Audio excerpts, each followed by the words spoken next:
A Link to the Past is certainly one of the most fondly looked upon Zelda games of all time, now that's for sure. The first two games in the series, Zelda 1 as I like to call it, and Zelda 2, Link's Adventure, are usually considered good by most people, if not flawed. But there's definitely a group of people who straight up think that they are bad games, and I will defend both of them until my dying breath. But you would be pretty dang hard pressed to find anyone who just straight up thinks A Link to the Past is a bad game. Maybe not as good as the endless praise that it gets, but straight up bad? Nah, you definitely gotta do some looking for that. Much like the first game, it had major influences on both the series and gaming as a whole, with its sprawling lands, robust items, bopping tunes, and colorful graphics. This video is part of my Zelda 35th anniversary retrospective type thingy where I'm looking back at a few of the Zelda games from the past and present and seeing how they've managed to hold up these days. Also, this was my first time playing this Zelda in particular in nearly a decade, so it was practically a blind playthrough for me, and I was very excited to try replaying this game again. Alright, anyways,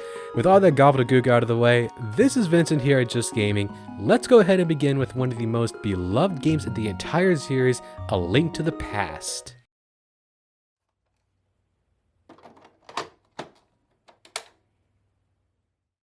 Unlike Zelda 1 that had a fair amount to talk about, there isn't a ton to go off of here from my research. Development went pretty smooth without a ton to talk about. One pretty cool thing that I learned was that most NES cards at the time used only a 4 MB amount of storage, but this one, being all fancy, brought it all the way up from a 4 to an 8, doubling the space. This was pretty big at the time, and it's one of the reasons why the game is as expansive as it is. The storage space was used to its max capacity, including ways of basically cheating some things. For example, the two worlds are nearly identical in terms of layout, so instead of using a ton of memory creating two completely different worlds, they kinda just hit Ctrl-C, Ctrl-V and then smudged it a little bit. Speaking of worlds, they actually wanted to have 3 entirely different worlds rather than just the 2 we see in the final game, but fearing that they might be a little too complex with 3, they went ahead and just stuck with the 2. The script was also written by the then newcomer and now Nintendo big time, Kensuke Tanaba. This game was also developed right along with Super Mario World, mimicking the development of Zelda 1 and Mario Bros. On NES. Now, one very interesting thing to me is that Miyamoto actually originally wanted to have this game to have a party of characters with Link like an elf, a fighter, and a magic user, and this was obviously dropped. Finally, one thing they wanted to add in, but couldn't due to time,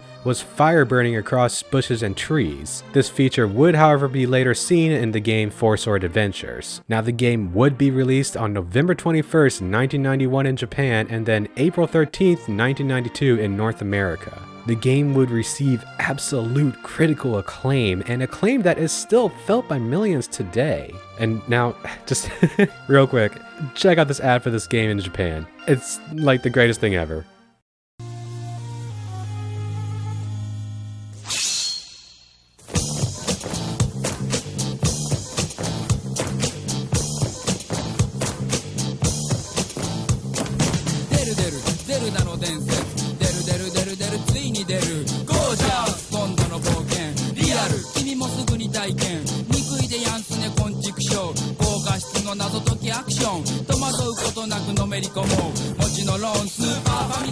Okay, that's it. I just wanted everyone to see that. Let's move on.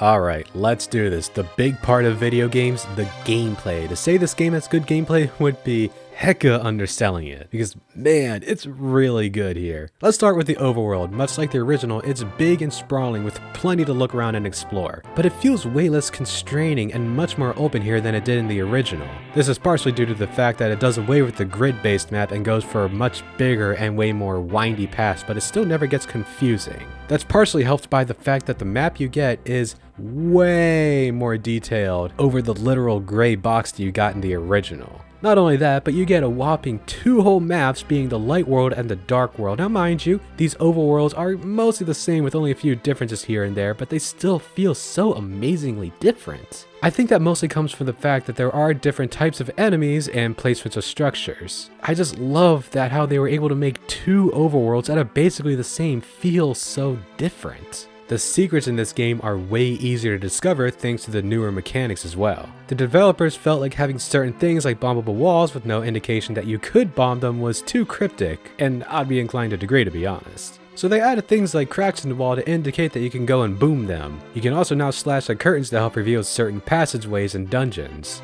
There are whirlpools you can use once you get the ability to swim to help travel around the map a little bit, but things really pick up once after you get the flute, as playing it will summon a little bird that can help you fly around to different spots on the map.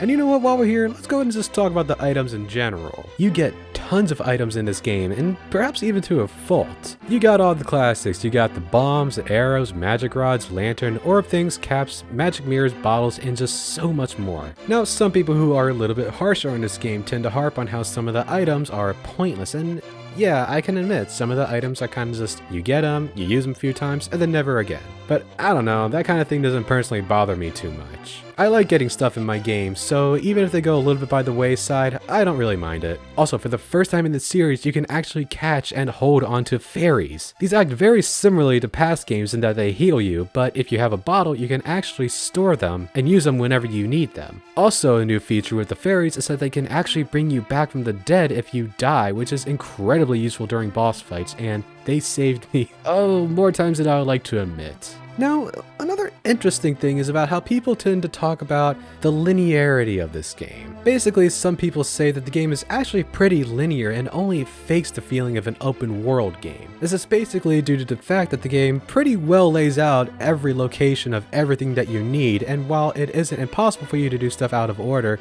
it's heavily pushed as to where the game wants you to go and what to do next. And honestly, I noticed that during my own playthrough, but is that something I minded? Honestly, not really. I actually liked it because it allowed me to keep track of things and where I needed to be going next. And I would still get sidetracked with things like side quests as I ran along the map going to the next main goal, which is actually a good thing to me. It makes me feel like I'm really accomplishing a lot of things. And you can do some things out of order, like I mentioned, including dungeons, which I actually did myself. I did the 7th dungeon before I did the 6th dungeon. The dungeons are something I haven't really talked about too much, so let's go ahead and get into that just a little bit. The dungeons are great, in my opinion. Well, mine is the 4th one that I had troubles with, and we'll get into that a little bit later on. But aside from that, I really like them all. I don't know if any of them go into like my favorite all-time dungeons list or anything, but they were all of high quality. All had a good distinct feel and design to them, which made them all memorable in their own special ways. They're your standard Zelda fare of going inside, collecting keys, killing keys, opening chests, getting dungeon items, then using said dungeon item to kill the final boss. The bosses are all pretty great too. A good challenge, but never felt too overwhelming. I did find it odd that you have to collect the heart pieces after felling the bosses before the main collectible could be gotten. Kinda defeats the ability to do stuff like 3 heart run challenges, but well, I'm sure there's other ways that you can make the game harder and such. Also, pro tip, don't be afraid to drop rubies into the Luck Fairies fountain. Every 100 rubies that you drop, you can upgrade either your bombs or arrows a lot by doing this several times. It's time consuming, but definitely worth it. It's also a great way of emptying your pockets in this game because money is plentiful. Tons of rubies are always popping up everywhere. Just be sure that you're saving up 300 at least for the Zora flippers. If I had to complain about anything, there are 2 things, and they're pretty small in the long run, but definitely worth mentioning to me. One was the constant need to go into my menu to get items switched out. Classic Zeldas honestly all kind of had this issue, and I don't know why they didn't use the L and R buttons to help fix that in this game. It feels natural to press them, so I don't know why they didn't use them. So I actually own the original manual, and well, it's not exactly in the best shape, but it's all there, and I checked, and the L and R buttons don't do anything. It's just weird to me, but whatever. Not the biggest deal, just a bit of a pain. Also, there was one difficulty spike that I felt was just a little too big. It was right after you got the 3rd pendant and was going for the 1st crystal, that dungeon. I died like 15 times in there, and everywhere else in the game was relatively easy, maybe only a death or 2 per other dungeon. I don't know why it was so tough for me, but man, I got my butt kicked in there. Oh well, maybe I just needed to get good. Which hey, I beat the game, so I did. Take that. But let's go ahead and move on to the next section.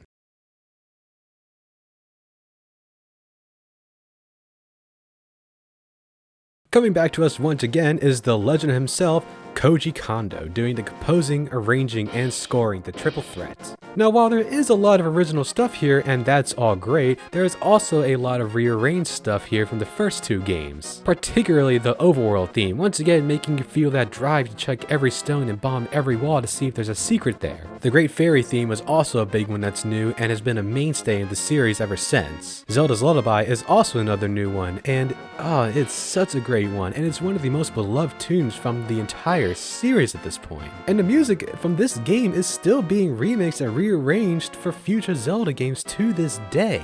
To say that the music from this game is anything less than stellar is honestly a massive understatement, and even the biggest haters against this game do not talk poorly about the music, and I think that says something great.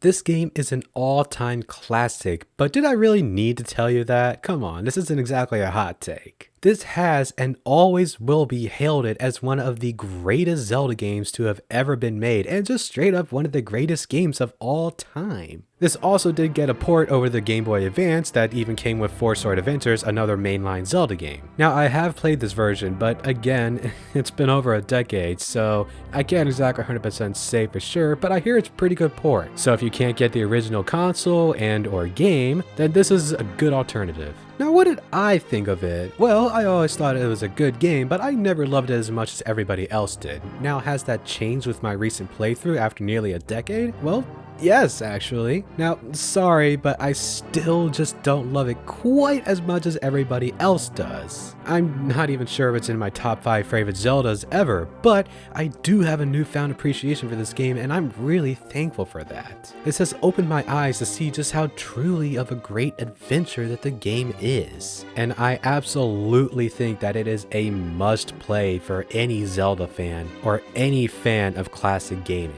I genuinely don't think that you regret putting your time into this game. I streamed this game on my Twitch, Vincent__R, and we had a great time over there, and we would love to see you come by for more Zelda goodness. Anyways, come back here later on for the next video being Ocarina of Time. That is gonna be a fun one to talk about, and I'm so excited for it. Now, what'd you think of Link to the Past? Do you like it, dislike it, love it, hate it? Let me know in the comments down below. And if you like this video, go ahead and give it a big ol' like. And subscribe to Just Gaming to catch my Ocarina of Time video in the future and other great content from everybody else on this channel. See you later, and bye-bye.